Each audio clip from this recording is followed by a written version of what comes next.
Hello friends, জয় মোহনবাগান।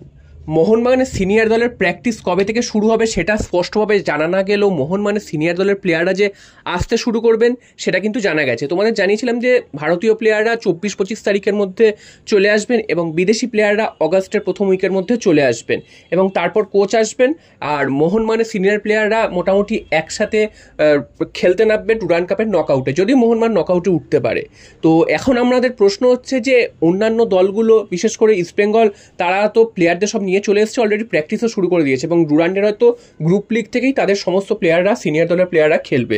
সেখানে মোহনবাগানের এই অনীহা কেন, এটা নিয়ে বারবার আমি প্রশ্ন তুলেছি এবং সমর্থকরাও কিন্তু বিভিন্ন জায়গায় প্রশ্ন তুলছে কেন এই জিনিসটা হচ্ছে। প্রত্যেক বছর আমরা দেখেছি যে এই জিনিসটা হয় এবং এখন অবধি আমরা জানি না যে প্র্যাকটিস আদৌ কবে থেকে ঠিকভাবে শুরু হবে, পুরোদমে শুরু হবে এবং মানে ম্যাচ খেলার জন্য যে প্র্যাকটিস দরকার সেই প্র্যাকটিস কবে থেকে শুরু হবে সেটা কিন্তু আমরা এখনও জানি না।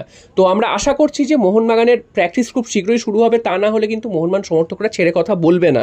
এবং মোহনবাগান যে টুর্নামেন্টগুলো খেলতে চলেছে এবছর, অর্থাৎ ACL2 সব থেকে গুরুত্বপূর্ণ টুর্নামেন্ট। আমরা দেখেছি যে ACL নিয়ে, AFC নিয়ে কিন্তু মোহনবাগান বরাবরই উদাসীন একটা ভাব দেখায়। তো এবার কিন্তু সেই উদাসীন ভাবটা আমরা দেখালে একদম মেনে নেব না। বিভিন্ন রকম মানে অজুহাত দিয়ে কিন্তু এই টুর্নামেন্টটাকে গুরুত্ব ছোট করার চেষ্টা করেছে মোহনবাগান ম্যানেজমেন্ট। তো এবার কিন্তু মোহনবাগানের সামনে একটা ভালো রেজাল্ট করার সুযোগ। অবশ্যই চ্যাম্পিয়ন হবে না আমরা জানি, কারণ যেখানে যেসব দলগুলো সেই টুর্নামেন্টে খেলে সেখান থেকে দাঁড়িয়ে চ্যাম্পিয়ন হওয়ার স্বপ্ন ভারতীয় কোনো ক্লাবেরই সম্ভব নয়। তবে আমরা একটা কিন্তু ভালো পজিশনে যেতে পারি, গ্রুপ লিগ পেরিয়ে নকআউটে উঠতে পারি। তো সেই জিনিসগুলো তো আমরা করতে পারি। তো সেই জিনিসগুলোকে অবহেলা কেন করা হচ্ছে? কারণ ACL শুরু হবে সেপ্টেম্বরের মিড উইকে, তার জন্য মিনিমাম 1-2 মাসের প্রস্তুতি দরকার এবং ম্যাচ খেলারও দরকার, যেটা কিন্তু ডুরান্ড কাপ একটা প্রি সিজন প্রস্তুতি হিসাবে হতে পারে, যেটা অন্যবার ISL এর প্রি সিজন হিসাবে ডুরান্ড কাপটাকে খেলা হয়। তো সেই ডুরান্ড কাপটাকেই অবহেলা করা হচ্ছে।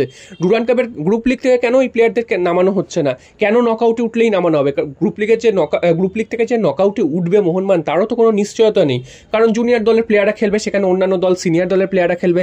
স্বাভাবিকভাবেই মোহনবাগান কিন্তু অনেকটাই দুর্বল হয়ে থাকবে গ্রুপ লিগের ম্যাচগুলোতে এবং সিনিয়র দল যতদিন নামবে ততদিন মোহনবাগানের নকআউটে যে উঠবে তারও কোনো নিশ্চয়তা নেই এবং নকআউটে যদি ওঠেও মোহনবাগান, সেক্ষেত্রেও এই মানে পুরো সিনিয়র দল প্রথমবার নেমেই যে তারা বাজিমাত করতে পারবে বা ভালো খেলতে পারবে তারও কোনো প্রমাণ নেই, কারণ হঠাৎ করে সবাই যদি একসাথে নেমে পড়ে তো সেখানে যে কম্বিনেশন তৈরি হবে সেই কম্বিনেশন তৈরি হওয়ার সম্ভাবও নয়।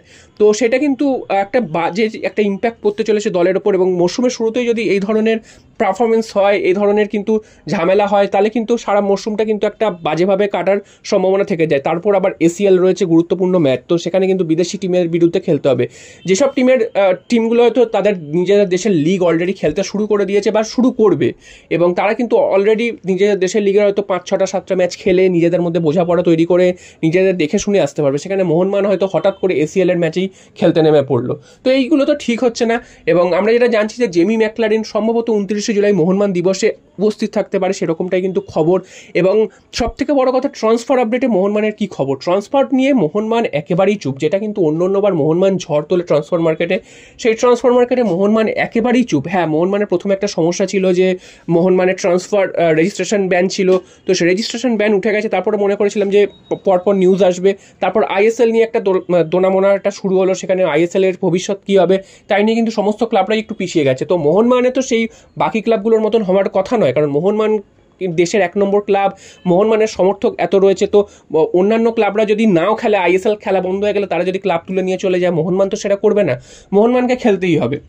তো মোহনবাগান কেন এই জিনিসটা এতদিন ধরে ঝুলিয়ে রেখেছে, কেন কোনো ট্রান্সফার নিউজ মোহনবাগানে আসছে না, এটাও কিন্তু অধরা। এবং কবে ট্রান্সফার নিউজ মোহনবাগান অফিসিয়ালি জানাবে সেটাও বোঝা যাচ্ছে না। মোহনবাগানের কোন বিদেশিকে নির্বাচন করা হলো, কারণ বিদেশি তো ছেড়ে দিয়েছে, গ্রেগ স্টুয়ার্টের মতন বিদেশিকে ছেড়ে দিয়েছে, তার বদলে কোন বিদেশি আসছে? রাফসান রবিনোর নাম বহুদিন আগে থেকে শোনা যাচ্ছে, তার নাম কিন্তু আর অফিসিয়ালি ঘোষণা হচ্ছে না। ট্রান্সফার মার্কেটও বহুদিন হয়েছে খুলে গেছে, অন্যান্য দল নাম ঘোষণা করে তাদের প্লেয়ারদের নিয়ে এসে প্র্যাকটিসও শুরু করে ফেলেছে, সেখানে মোহনবাগান একটা নাম ঘোষণা করতে পারছে না। তো ম্যানেজমেন্ট কী করছে? ম্যানেজমেন্ট কেন এতটা উদাসীন? এবং ভারতীয় প্লেয়ারদের মধ্যে অভিষেক সিং বা মেহতাব সিং, তাদের কিন্তু নামও কিন্তু শোনা যাচ্ছে না। যেটা শোনা যাচ্ছে, অভিষেক সিং এর সাথে মার্কাস মার্গুলো কিছুদিন আগে জানিয়েছিল অভিষেক সিংকে পাওয়ার ব্যাপারে পাঞ্জাব এবং মোহনবাগানের মধ্যে একটা সাইন হয়ে গেছে, এগ্রিমেন্ট। তো অভিষেক সিং হয়তো মোহনবাগানে তিনি আসছেন, এটা কিন্তু প্রায় কনফার্ম। তো তাদের নাম ঘোষণা করতে কেন এত ডিলে করা হচ্ছে সেটা বোঝা যাচ্ছে না। এছাড়াও অভিষেক সিং, তারও কিন্তু অভিষেক সিং বলছি, মেহতাব সিং এরও কিন্তু সেই অর্থে কোনো নিউজ আসছে না। মার্কাস এটা জানিয়েছে যে যদি মেহতাব মুম্বাই ছাড়ে সেক্ষেত্রে মোহনবাগানই তার গন্তব্য হবে। হবে। তো মুম্বাই ছাড়ছেন না তিনি মোহনবাগানে আসছেন, এটা নিয়ে কিন্তু কেউ কিছু বলতে পারছে না। তো এতদিন হয়ে গেল মোহনবাগান ম্যানেজমেন্ট কিন্তু পুরো চুপ হয়ে বসে রয়েছে। তো মোহনবাগান ম্যানেজমেন্ট কি আইএসএল এর উপরই নির্ভর করে চলছে? আইএসএল যদি কোনো কারণে পিছিয়ে যায় বা বন্ধ হয়ে যায়, তাহলে কি মোহনবাগান ম্যানেজমেন্ট এই দল নামাবে না বা কোনো টুর্নামেন্টকে আর গুরুত্ব দেবে না? কারণ আমরা দেখছি যে প্রত্যেকটা টুর্নামেন্টকেই মোহনবাগান ম্যানেজমেন্ট গুরুত্ব দিচ্ছে না, কোনো না কোনোভাবে পাশ কাটিয়ে চলে যাওয়ার একটা ব্যবস্থা করছে। তো এটা কিন্তু প্রত্যেকটা টুর্নামেন্টে চলতে পারে না, এবং দলের ভালো খারাপের একটা ব্যাপার আছে, সমর্থকদের একটা মান সম্মানের ব্যাপার রয়েছে। তো প্রত্যেকটা টুর্নামেন্ট জুনিয়র প্লেয়ারদের উঠে আসার মঞ্চ হিসেবে দেখানো হচ্ছে, ঘুরিয়ে কান ধরার চেষ্টা করা হচ্ছে। অ্যাকচুয়ালি বলা হচ্ছে যে ভারতীয় প্লেয়াররা উঠে আসবে, জুনিয়র প্লেয়াররা উঠে আসবে, তা কিন্তু নয়। মোহনবাগান ম্যানেজমেন্টের লক্ষ্য হচ্ছে শুধুমাত্র আইএসএল খেলবো, আর কিছু খেলবো না। হয়তো 20-25টা ম্যাচ খেলবো, তাহলেই আমাদের সব কিছু হয়ে গেল। তো সেটা করলে কিন্তু চলবে না। এবং প্লেয়ারদের সাথে কী ধরনের কন্ট্রাক্ট হয়? প্লেয়ারদের সাথে যদি সারা বছরের কন্ট্রাক্ট হয়, তাহলে সমস্যা কী আছে? প্লেয়ারদের জুন বা জুলাই মাসে প্রথম থেকে নিয়ে এসে তাদের প্র্যাকটিস শুরু করিয়েও সব টুর্নামেন্টে সমান গুরুত্ব দিয়ে খেলানোর, যদি সেটাই হয়ে থাকে, তাহলে কেন এতদিন ধরে ওয়েট করতে হচ্ছে? কেন প্লেয়ারদের বসিয়ে রাখা হচ্ছে? প্লেয়াররা তো লাস্টেই খেলেছিল, আমার যতদূর মনে পড়ছে, আইএসএল এর ফাইনাল ম্যাচ, এটা প্রায় এপ্রিল মাসে হয়েছিল।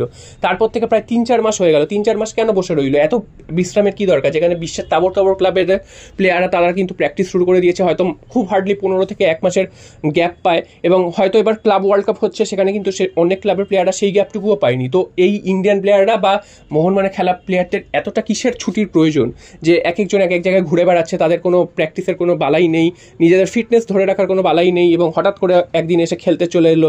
এটা তো হতে পারে না দিনের পর দিন।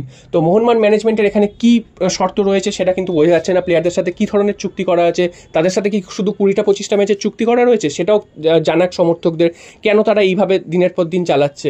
তো এই জিনিসটা নিয়ে কিন্তু মোহনবাগান সমর্থকরা ক্ষুব্ধ হচ্ছে, বারবার একই কথা বলে যেতে হচ্ছে, এবং কোনো কিন্তু মোহনবাগান নিয়ে সে অর্থে নিউজ উঠে আসছে না, কোনো প্লেয়ারদের আপডেট আসছে না, কিছু হচ্ছে না।